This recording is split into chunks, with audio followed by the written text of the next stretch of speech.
In this seventh video of the Melody series, we will examine common musical symbols. Since we have seen so many symbols already, let's briefly take a quick quiz. Can you identify this symbol? Chances are you may remember this as the treble clef. Remember that the treble clef can also be known as the G clef because it tells us where G is on the staff and that it also resembles the letter G slightly. How about symbol number 2?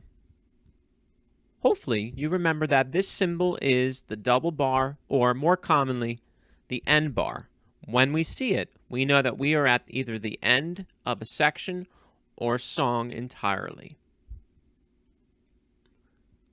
Symbol number 3 is actually different depending upon the instruments that you play. If you play an instrument that is a wind instrument, you would think of this as a breath mark. However, if you're an orchestra player, this symbol actually means a bow lift. Either way, this symbol is a brief pause in the music which allows the performer time to either take a breath or prepare for the next section. The letter F is also a symbol in music. Remember that when we see this below our music, this is instructing us to play loud. F stands for forte. In our previous video, we were introduced to the concept here in number 5. What we see here pictured are actually ties and slurs. Remember that that curved line simply means that those notes are now played together smoothly without any articulation. Our last symbol was one of the different articulation styles that we encountered. Remember that this is known as a fermata, also commonly referred to as a bird's eye. When we see this, we're instructed to hold that note longer than written. For today, we'll be examining other symbols that we may encounter in music, many of which relate to the order of measures that we play. We'll start with the most common markings, and those would be repeat signs. While we did see this graphic earlier, now our focus is on repeat signs. In this first example, we see pretty much what a repeat sign means. That when we play through a song, once we encounter a repeat sign at the end, we're instructed to go back to the beginning and play it once more.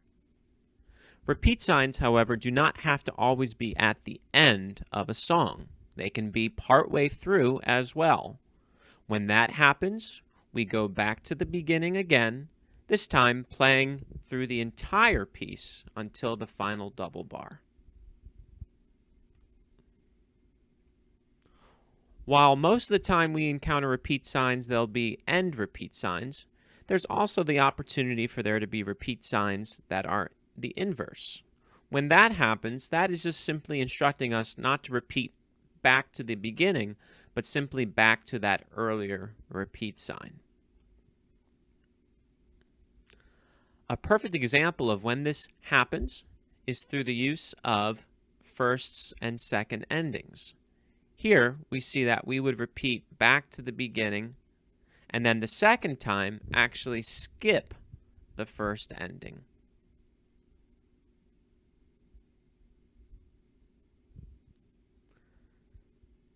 Not as common and a little bit more difficult to understand are these additional directions for what measures to play.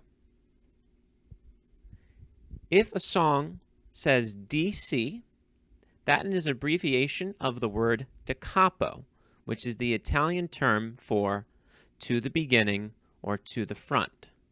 When you see a DC, it's very much like a repeat sign, asking you to go back to the beginning.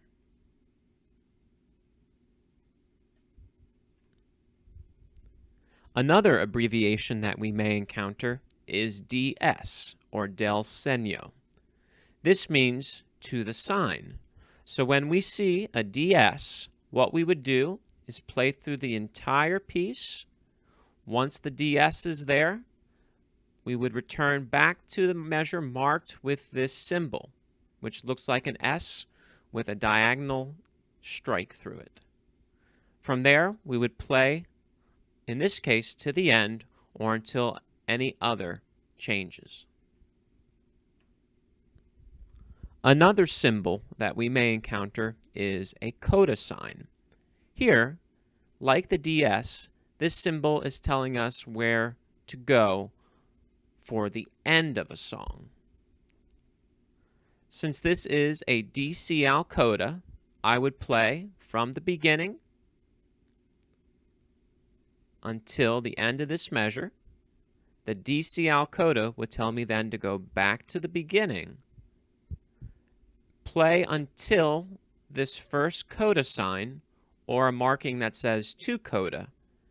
In this case, I would skip this measure going directly to the other coda sign.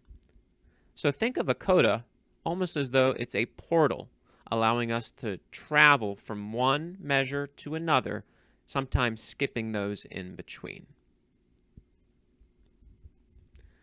Our final term for today is fine.